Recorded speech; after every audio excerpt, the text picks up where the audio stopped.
হাসিনা পালাই গেছে ভারতে, উনি পালাই যাব কোথায়? নগর ভবনটাকে তাদের বাপদাদার পৈতৃক সম্পত্তি মনে করছে।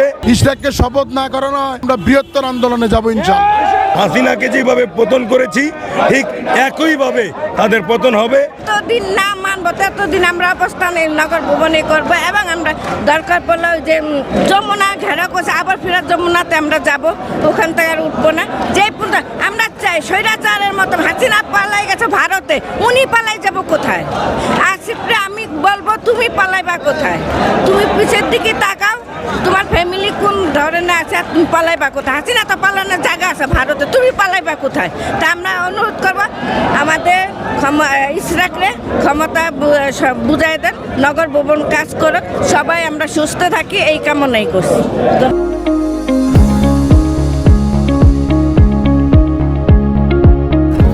টিমের একটা আওয়ামী দোসর অবস্থান করছে, যারা এই বর্তমান সরকারের মধ্যে অবস্থান করে, এই বর্তমান সরকারে অবস্থান করে তারা ষড়যন্ত্র করছে, তারা আওয়ামী লীগের দোসর হিসাবে কাজ করছে।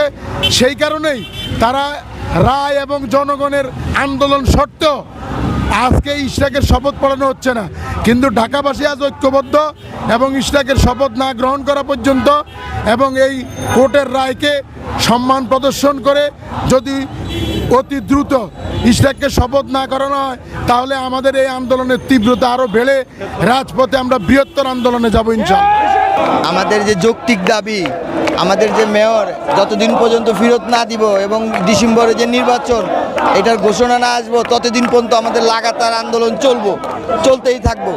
যতদিন হোক আমাদের আন্দোলন চলতে থাকবে, আমাদের দাবি মানতে হবে। সরকার দাবিগুলো কেন মানছে না তা তো আমরা জানি না, কিন্তু এই তালবাহানায় বোঝা যাচ্ছে যে তারা এই 10 মাসে নির্বাচনের তো কোনো রোডম্যাপ তো দেয়নি, বরঞ্চ আরও আমাদের ইশরাক হোসেন ভাইকে এখানে যে নির্বাচিত হিসেবে কোর্ট থেকে রায় পেয়েছে সেটাও দিচ্ছে না, মেয়রের শপথও দিচ্ছে না, তারা প্রধান উপদেষ্টাও কিছু বলছে না। এই স্বৈরাচার আসিফ তার মন গড়া ভাবেই সে গদিতে বসে আছে এবং সে যা ইচ্ছা তাই চালাচ্ছে।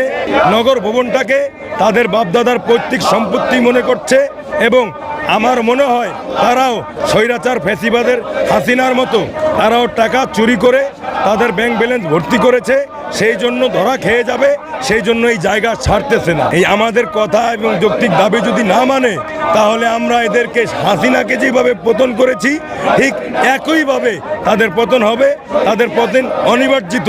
এবং আমাদের রোডম্যাপ নির্বাচনের দিতে হবে, আগামী ডিসেম্বরের মধ্যে নির্বাচনও দিতে হবে। এবং ইঞ্জিনিয়ার ইশরাক হোসেনকে যদি আজকে শপথ কাটতে দেয় তাহলে তো ভাগ্য ভালো, আর যদি না দেয় তাহলে এইভাবে আন্দোলন চলতেই থাকবে।